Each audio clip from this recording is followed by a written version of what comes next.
What's wrong, Mom? You've been acting like you hate me for a whole week. What did I do? You didn't do the dishes. I'll do the dishes later. Do the goddamn dishes now. Don't go out tonight. I wouldn't do that again if I were you. You probably think you know the story of the disfigured boy and his legendary biker mother from the movie Mask. You would be wrong. The most inspiring film of the 1980s told only half the story, and it was the easier half to swallow. For years, the real woman, Rusty Dennis, remained silent about the Hollywood version of her life. It was only before her death that she finally decided to speak, and what she revealed about her son, herself, and the film itself was drastically different from the narrative you remember. But to truly understand the weight and shock of her final words, we must first look directly into the unfiltered life of Rusty Dennis, a woman who lived by a set of rules that conventional society would call insane. The making of a rebel. From Brooklyn girl to street warrior, Florence Rusty Tullis was born on May 29, 1936, in Brooklyn, New York, into a Jewish family with a truck driver father. From an early age, she rejected rules she found meaningless and quickly fell out of the school system, eventually being expelled at 13 for truancy. To her, the streets offered a more real education than any classroom. By 14, she was smoking marijuana and drawn to the raw freedom of biker culture, not just watching it, but becoming part of it. At 15, she left school for good and began working as a dancer at Coney Island, a place filled with outsiders like her. It was there that she formed a belief that would define her life. The world was chaotic, so she would live on her own terms. She came to believe that the mind had the power to both harm and heal. Despite her rebellious nature, Rusty stepped into adult life early. At 17, she married a truck driver named Tommy Mason and had a son, Joshua. The marriage didn't last, and she returned home with her child. Soon after, she married Roy Dennis and moved to California. Motherhood didn't change who she was, it sharpened it. Rusty raised her family with the same defiance and independence that shaped her youth, refusing to become a conventional suburban mother. That unusual mix of toughness and devotion would soon be tested in ways no one could have predicted. The arrival of Rocky and a devastating diagnosis. On December 4, 1961, in Glendora, California, Rusty gave birth to her second son, Roy L. Dennis. Almost immediately, he was called Rocky, a nickname that came from a simple habit. As a baby, he could only fall asleep when someone gently rocked him. For the first 2 years, nothing seemed unusual. Then the problems began. Rocky suffered constant ear and sinus infections, and doctors recommended a routine tonsillectomy. During a pre-surgery X-ray, a technician noticed something abnormal in his skull. That moment led to months of testing at UCLA Medical Center. In 1965, the answer came. Rocky had craniodiaphyseal dysplasia, a rare genetic disorder that caused calcium to build up in his skull, enlarging it and putting pressure on his brain and senses. At the time, only a handful of cases had ever been recorded. The prognosis was devastating. Doctors said he would gradually lose his sight and hearing. They warned he might face severe cognitive impairment. Most of all, they told Rusty he likely wouldn't live past 7. Rusty didn't accept it. She stood in the doctor's office, listening without tears. Then she looked him in the eye and said, "You think my son will die at 7? We'll see." The doctors suggested placing Rocky in a special institution or separating him into special education. Rusty refused. She would not let her son be defined by a diagnosis. To her, this wasn't something to accept, it was something to fight. The make yourself well doctrine and a real biker life. Rusty treated her son's illness like a fight, one she believed could be won by sheer will. She drilled into Rocky a single idea. If you can make yourself sick, you can make yourself well. When the pressure in his skull caused unbearable headaches, she didn't comfort him or reach for medication. She sent him to his room and told him to control it. In her mind, learning to master his pain was the only way he would survive. Her fight didn't stop at home. Rusty pushed back against doctors and schools that wanted to separate Rocky. She insisted his mind was sharp and fought to keep him in regular public classes. She won.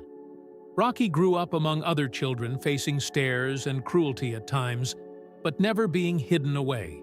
Outside that world, Rusty found support in an unlikely place, a motorcycle club called the Turks.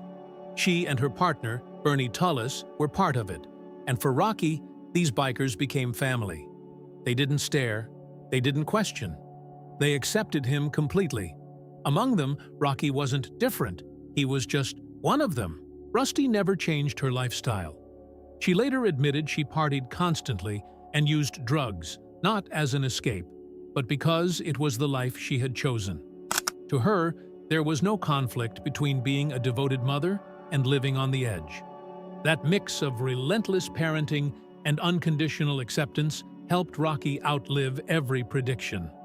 But when this life was turned into a Hollywood story, not all of it survived the translation. The Mask fairy tale and a drama over money. In the early 1980s, the incredible story of Rocky Dennis caught the attention of screenwriter Anna Hamilton Phelan, and soon Hollywood came calling. The resulting film, Mask, was released in 1985 and became a cultural phenomenon, earning over $48 million at the box office and moving millions of viewers to tears. Behind the touching on-screen story, however, was a far more complicated financial and emotional reality. For a film of that magnitude, one would assume Rusty was well compensated. In truth, she received a one-time payment of just $15,000 for the rights to her life story. That small sum had an urgent purpose. Almost all of it went toward paying the mounting medical bills for her older son, Joshua, who was then fighting his own life-threatening illness. Rusty's reaction to the film was as complex as her life. She publicly called the movie a fairy tale. While she praised Cher's performance, admitting the actress had captured some of her spirit, she had a major criticism. "They focused too much on me," she said. "The movie should have been about Rocky." She felt the film had twisted her son's story into a narrative about a mother's redemption, overshadowing Rocky's own incredible strength and personality. She perfectly summarized her worldview when commenting on her portrayal, stating, "I always thought I was normal, and the rest of the world was crazy." The discrepancies between the film and reality were significant. The movie made drastic changes for the sake of a cleaner story, completely erasing the existence of her firstborn son, Joshua. It compressed Rocky's decade-long battle into the span of a single school year. Even the soundtrack was a point of contention. Rusty and Rocky were huge fans of Bruce Springsteen, but due to rights issues, his music was replaced with songs by Bob Seger. One can only imagine the scene of Rusty watching the film for the first time, sitting next to Joshua, the son who had just been deleted from his own family's history. As the credits rolled, she might have turned to him and said, "They turned your brother into a Hollywood hero, and they made you disappear completely." While the world fell in love with the cinematic version of Rocky, the real boy had already fought his final, brutal battle, a battle the film didn't dare to show. Rocky's last night, the most painful truth. By 1978, Rocky was 16 years old. He had outlived the doctor's initial prognosis by more than double, but his body was failing. The disease was in its final stages, confining him to a wheelchair and subjecting him to headaches so intense they were nearly unbearable. The pressure inside his skull was becoming insurmountable, and everyone knew his time was running out. On the night of October 3, 1978, Rusty organized one last outing for the family, taking Rocky, Joshua, and a few close biker friends out for dinner. It was an attempt to create a moment of normalcy in the midst of overwhelming pain. When they returned home, Rocky's headache flared with a new, terrifying intensity. He was in agony. True to her lifelong philosophy, Rusty looked at her son and repeated the words she had said countless times before. "Go to your room and make yourself well." It was the last instruction she would ever give him. Rocky went to his bedroom. The next morning, on October 4th, 1978, he did not wake up. He had passed away peacefully in his sleep. However, the most heartbreaking part of this story is a truth that Mask deliberately omitted to preserve the image of a constantly present, devoted mother. At the exact moment Rocky was dying, Rusty was not at home. She was at her lawyer's office, dealing with a legal issue related to a drug possession charge. Her chaotic lifestyle continued, even as her son stood on the precipice of death. It was Bernie Tullis who had to make the call and deliver the devastating news. The real scene was far more tragic than anything depicted in the film. Rusty stood in the sterile hallway of a law firm when the phone rang. Her hand trembled as she held the receiver. She didn't scream or collapse. With a quiet, chilling stillness, she simply whispered, "My boy is gone." The world would mourn the boy in the movie, but Rusty was about to face another private tragedy, one that Hollywood had already decided the world would never know: Joshua. The erased son and a double tragedy. To create a tidy, palatable story about a mother and son against the world, the filmmakers of Mask made a cruel decision. They completely erased Joshua, Rusty's firstborn son, from the narrative. To millions of viewers, Rocky was an only child. The truth was far more complex.